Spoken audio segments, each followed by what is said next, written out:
মানুষ খারাপ কাজ করার সময় সামনে পেছনে ডানে বামে সব দিকেই তাকায়, শুধু ওপর দিকটাই ভুলে যায়।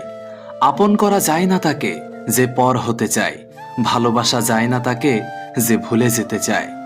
মনের শান্তি দুনিয়ার সবচেয়ে বড় সম্পত্তি। যাকে মন থেকে অনেকটা আপন ভাবা হয়, তার অবহেলা সহ্য করা সত্যিই খুব কষ্টকর হয়। ঘুমিয়ে পড়লে আর কোনো ব্যথা থাকে না, সেটা মনের হোক বা শরীরের। মানুষ তো সবাই হয়, তবে মানসিকতা সমান নয়। রাগ কমাতে শিখুন, কারণ এই রাগের জন্য অনেক ভালো সম্পর্কও শেষ হয়ে যায়। নিজেকে ব্যস্ত করে ফেলুন, কোনো কাজ না থাকলে শুধু ঘুমান। গুটিয়ে নিন নিজেকে আশেপাশের মানুষের থেকে, দেখবেন আপনি ভালো আছেন। একটা ভালো দিন দেখার জন্য তোমাকে অনেকগুলো খারাপ দিনের সাথে লড়াই করতে হবে। ডিপ্রেশন থেকে মুক্তির আরেকটা পথ হলো বন্ধুদের সাথে আড্ডা। দূর থেকে মানুষ চেনা সহজ, কিন্তু ভেতর থেকে চেনা খুবই কঠিন। কষ্ট এমন একটা জিনিস যা শুধু নিজেকেই বহন করতে হয়, এর ভাগ কেউ নিতে চায় না। যাকে অন্যের পাশে দেখতে কষ্ট হয়, তাকে নিজের পাশে যতন করে আগলে রাখতে হয়। ভুল মানুষগুলোই ঠিক শিক্ষাটা দিয়ে যায়।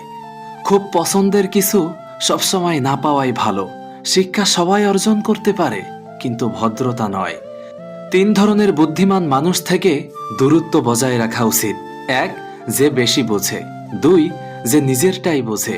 3, যে এক বললে আরেকটা বোঝে।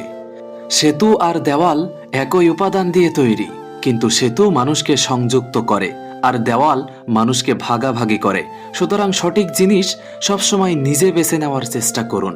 বর্তমান যুগে যে অপরাধ করে তাকে নয়, যে প্রতিবাদ করে সমাজ তাকেই খারাপ বলে।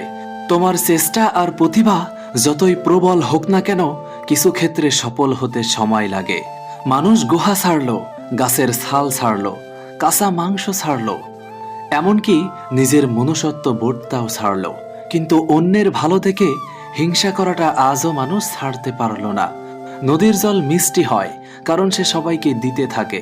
সাগরের জল লবণাক্ত হয় কারণ সে নিতে থাকে। নালার জল দুর্গন্ধ হয় কারণ সে থেমে থাকে। আমাদের জীবনটাও ঠিক ওরকমই। দিতে থাকলে মিষ্টি লাগবে, নিতে থাকলে লবণাক্ত লাগবে, আর থেমে থাকলে দরিদ্র লাগবে। জীবনে হয়তো অনেক কিছুই পেয়ে যাব, কিন্তু হারিয়ে যাওয়া দিনগুলি কোনোদিন খুঁজে পাবো না। যে চায় সে পায় না, আর যে পায় সে তার সঠিক মর্যাদা দিতে জানে না। এটাই দুনিয়া। ভালোবাসার মানুষটি দেখতে যেমনই হোক না কেন, পৃথিবীর সবচেয়ে সুন্দর ব্যক্তিটি কিন্তু সে। প্রেম জিনিসটা একেবারে ইলিশ মাছের মতো, অপূর্ব স্বাদ, কিন্তু শালা কাঁটাই ভর্তি। জীবনটা সহজ